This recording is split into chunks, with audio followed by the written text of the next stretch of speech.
This evening we're going to talk about Invest 93L in the actually now crossing Florida into the northern Gulf.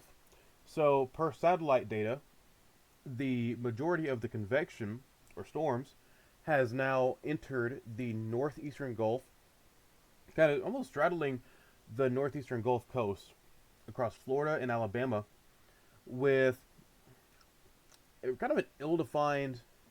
This all day long, Invest 93L has had a trouble organizing a low-level circulation. Um, so trying to use the station plots. There's a lot going on here, but trying to use station plots, maybe a little bit of spin trying to happen somewhere in here, but that would be north of where the storms are. And for an organizing tropical cyclone or any potential tropical cyclone, you would want the low-level circulation to be underneath the storms. That's not really happening here. What is happening, and we can't really visualize it here, but we know it's there, through some slight banding features. There's a mid-level center, probably somewhere in here, closer to where the convection is. So what that could do is that could actually help a new center form.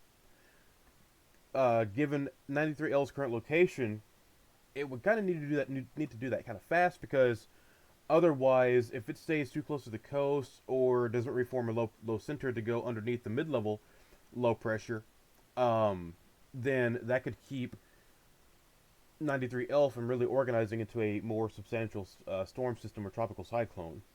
It'll be a good rainmaker for the northern coastline over through Louisiana, but as far as anything more impactful in terms of wind, would not be as likely.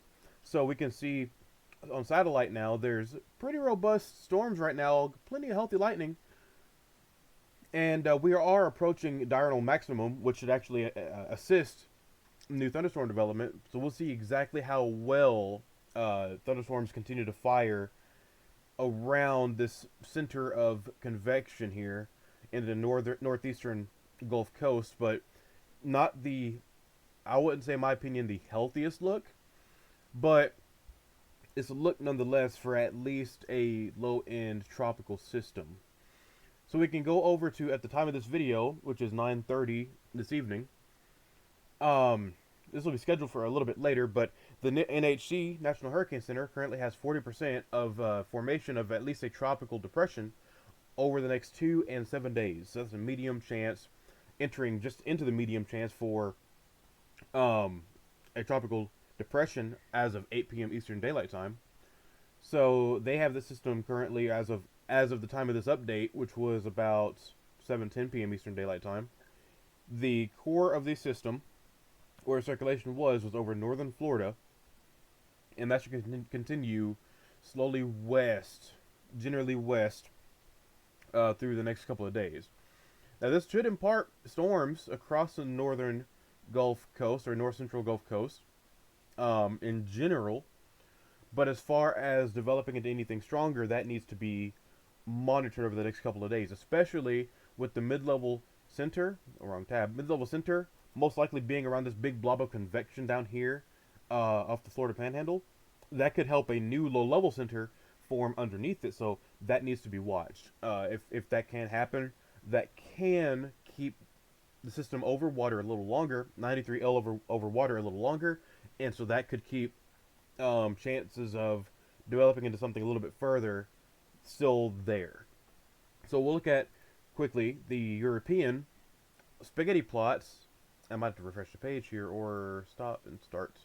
Their general idea has initialization pretty fine where the models all start, and they will generally take the system west towards the Louisiana coastline.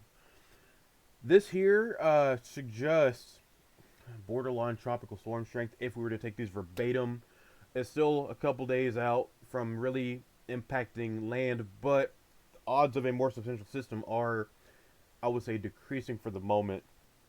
But as far as strength goes, the European ensembles are not super excited. Now, what I will say though, and I actually don't have this pulled up, but here in the right off the coast of Louisiana, I probably highlighted on the video, off the coast of Louisiana, into southern Louisiana or southern coastal Louisiana, water temperatures are very, very warm here. And in fact, really cool website if you haven't seen it before. We'll go ocean SSTs. Yeah, see, so you have, I mean, almost 90 degrees at 90 degrees here where I'm clicking. Louisiana's here. Mississippi coastline is right here.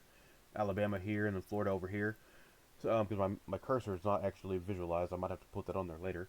But this region here, within a favorable environment, atmospherically in general, with wind shear and everything, right when it gets to about here, when 93L gets to about here off the coast of Louisiana, that could favor a period of greater intensification, provided the actual system itself is more stacked within its mid-level center and its low-level center. Those need to be stacked for it to do more substantial strengthening. But as far as that occurring, not quite sure yet. We will see if that'll happen. One model that's been kind of good with tropical cyclones recently that we'll take a brief look at is the Icon, and it has a convection here that we're seeing in real time, and it takes it west generally as a weaker system towards Louisiana, similar to the Euro ensembles, and lifts it up into Louisiana. So in general, right now thinking of lower end system at the time being, but that can still mean very heavy rainfall amounts with some wind still, even without a more developed system. That can still happen with a weaker system. So it's still worth paying attention to, especially if you are on the coast anywhere from the western Florida Panhandle all the way over to the southern Louisiana coast. All the way there, I believe you need to still watch this system, especially Louisiana and Mississippi coastlines, to keep an eye on it and see what it will do, because it can still bring impacts in terms of very heavy rainfall and and some smaller, weaker wind gusts, but still wind gusts nonetheless.